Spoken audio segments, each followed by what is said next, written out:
ebya Bishop Musisi abaferegwa bafeze obukadde 7 okumukolera TV biranze kakati nno wano ebipya bizuuse ku bakyala kimpadde bano engeri gye babadde oboolyawo bamukwatamu kakati tubikuleetedde gy'osinzidde subscribing sharing commenting agenda ku mitimbagano ogoberere www.kampalamedia.ug.com Facebook, Instagram, TikTok, Semaganda Moses Soap, Kampala Media TV tweyongere okubanga tukolera okufeffetta okw'omuzinzi gy'osinzidde mwana wa maama mwana wa taata we tweyongedde okujja ku mpewo mulungi ampuliriza era ngoberera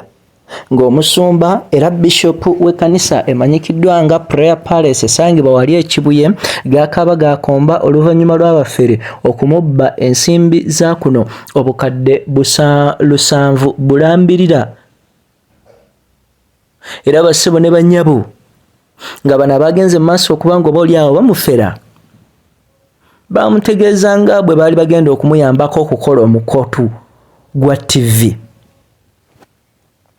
Kakati ku bano abagenze okubanga bafera musajja mukulu Bishop Musisi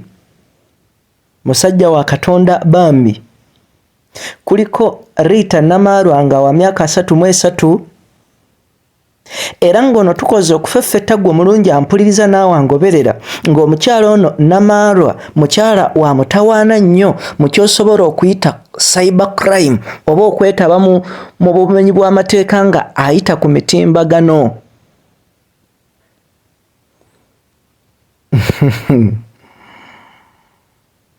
Namarwa mutuuze w'ensasa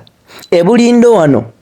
oba bulindo mujjukira we baakubira Bobi Wine amasasi ebulindo wano mu munisipaali y'Ekira era ng'ono abadde yeekobaana n'omwami we okulabika nga bafera musajja wa Katonda ono ng'era omwami we mu kaseera kano aliira ku nsiko ye Daniel Kabanda. Bano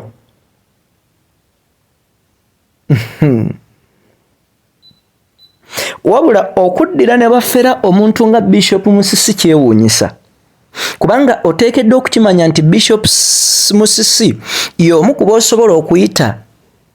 abantu abaludde mu kisaawe kino ekya media oba mu bintu eby'empuriziganya era nga ye nannyini wa rediyo ey'abalokole esangibwa Mukono emanyikiddwa nga Donamins Radio. Kaakati omuntu aludde mu kisaawe kyewuunyisa nnyo okulabika nga abakyala bano kimpadde oba olyawo ate baamuyisizaamu eggaali. Biibino ebyasobozesezza okufera Bishop Musisi ekisooka abafere bano ssente buli babadde bakola kyosobola okuyita okurisivinga ssente baali ebiseera ebisinga oba emirundi egisinga nga barisivinga bukadde 15 bukadde 2 bukadde 7 butya nga bazifunira ku kitebe kya UCC oba nkinki bannyonnyole ntya nga ssente bazifuna mu kyosobola nga bazifunira mu paakingi abantu we bapaakinga. Omuntu yenna takuferanga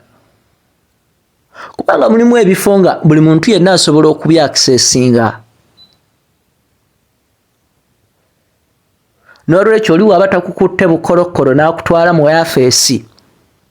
oba n'oteebuuza kyekiviirako abantu abasinga okubanga baferebwa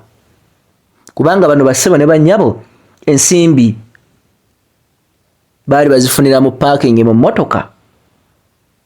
ne babakwasa risiiti. Ebitongole ebyokulinda of course byatandise dda okubakana kubanga omukyalo ono Namarwa yavaayo n'ategeeza nti ye muyambi we yali ED oba Executive Director wa Uganda Communications Commission omukyala Sewankambo Irene Kaggwa wabula bassebo ne bannyabo kyagenza okuzuulibwa nga abantu bano tebakolangako yadde mu UCC n'akamu tebabamanyi yadde n'akatono. Mu episode yaffe ey'okubiri tugenda kukuleetera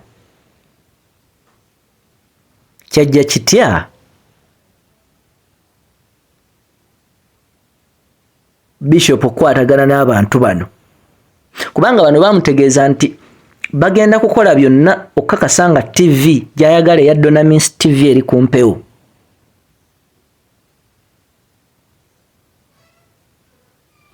Ensonga bwesito bwe ziri,